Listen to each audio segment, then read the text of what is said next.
Porque antes a gente vai começar a sexta falando de acessibilidade.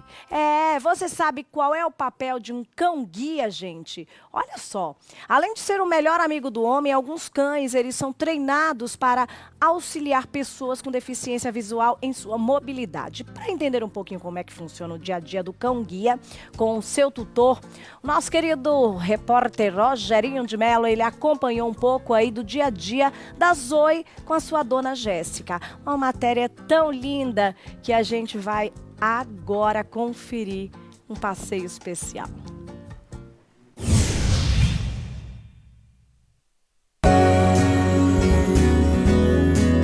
O cão-guia é o animal ideal para as pessoas que possuem algum tipo de necessidade especial ou precisam de ajuda para se orientar nas ruas ou realizar tarefas específicas, como levantar da cama, preparar uma refeição, encontrar um objeto e até sair de casa. Além de auxiliar na mobilidade e na independência de pessoas cegas, o animal é essencial para desenvolver a autoestima e promover uma melhor qualidade de vida dessas pessoas. E como um cão-guia é um verdadeiro auxiliar amigo na vida de quem possui a deficiência visual, nós convidamos a jornalista Jéssica Vieira, ela que tem deficiência visual desde quando nasceu, para bater um papinho com a gente sobre esse verdadeiro companheiro, né? Mas antes, Jéssica, você já nasceu deficiente visual, não foi?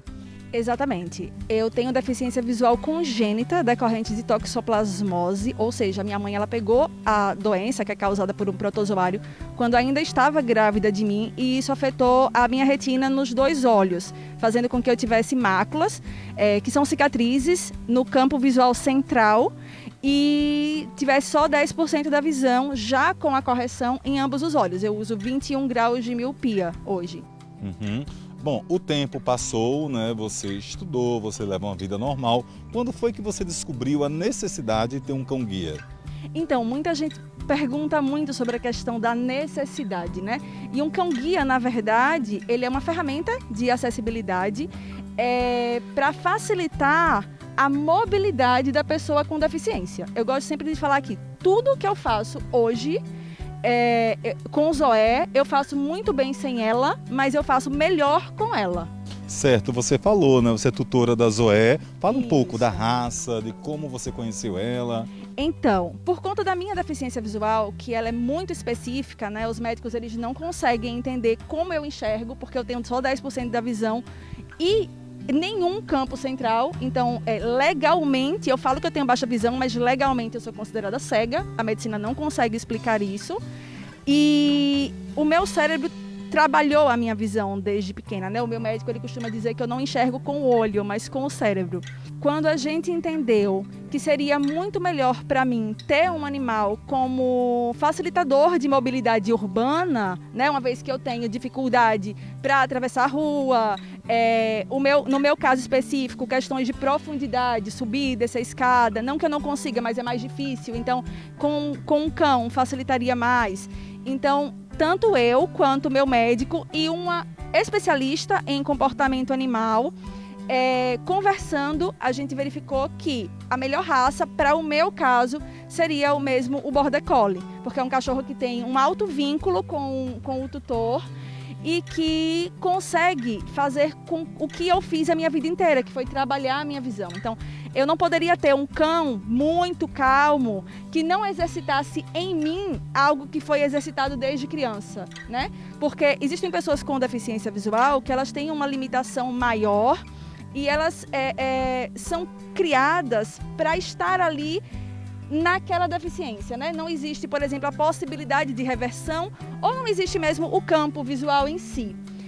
E no meu caso, eu comecei a ler muito pequenininha, eu comecei a desenvolver coisas muito pequenininha, eu comecei a ler com 4 anos de idade.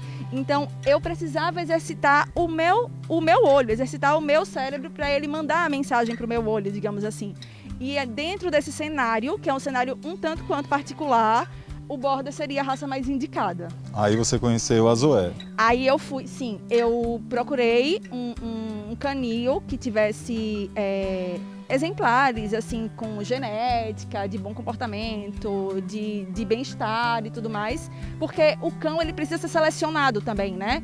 Não é assim, qualquer cachorro vai ser um cão-guia, ele tem que ter um comportamento e um temperamento adequados.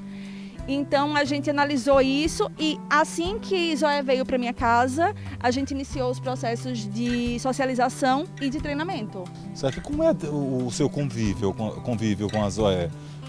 Na rua, você sai, ela avisa se tem um buraquinho, como é que na calçada, ele desvia direitinho? Sim, o primeiro processo, na verdade, é o processo de socialização, onde a gente expõe o cão ao maior número de possibilidades, né, que existe. Por exemplo, ela ainda filhote, ela foi ao trabalho comigo, ela foi a shoppings, a parques, a praia, a praça, a restaurantes, a infinidade de lugares que eu pude levar enquanto a gente não estava nesse sistema de pandemia, né? Porque a pandemia chegou, ela ainda era filhote.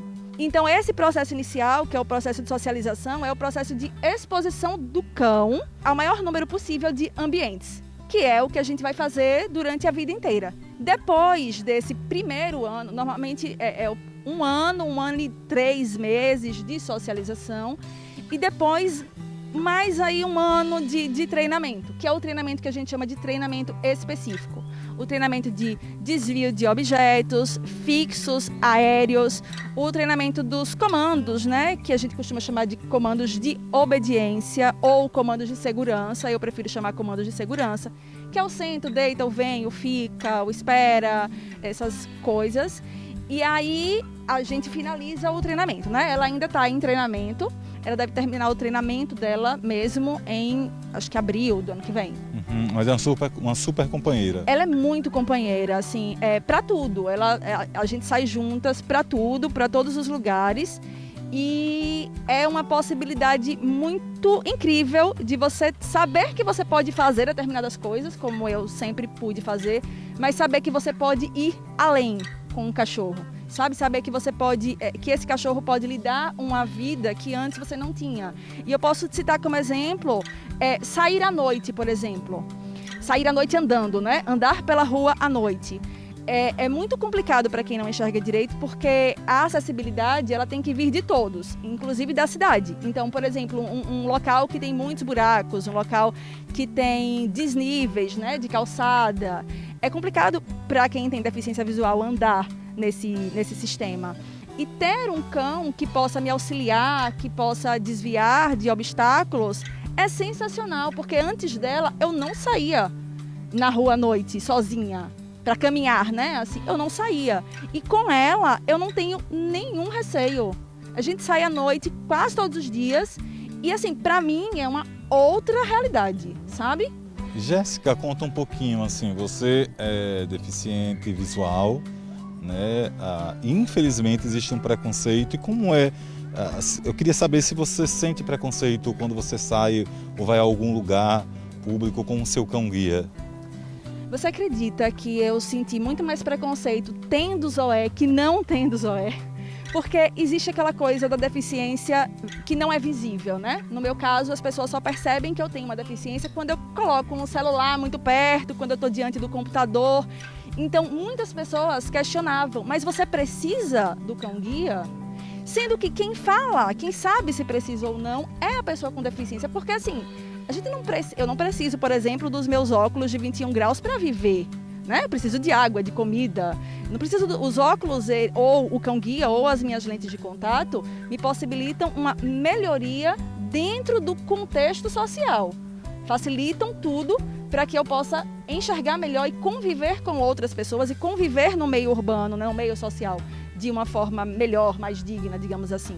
E com ela, no começo foi um pouco difícil, porque tinha esse questionamento, mas eu nunca fui impedida de entrar nos lugares, bares, restaurantes, clínicas. Já fui para clínica, já fui para o hospital com ela, já viajei com ela, né, aqui perto. Então, não tive essa questão.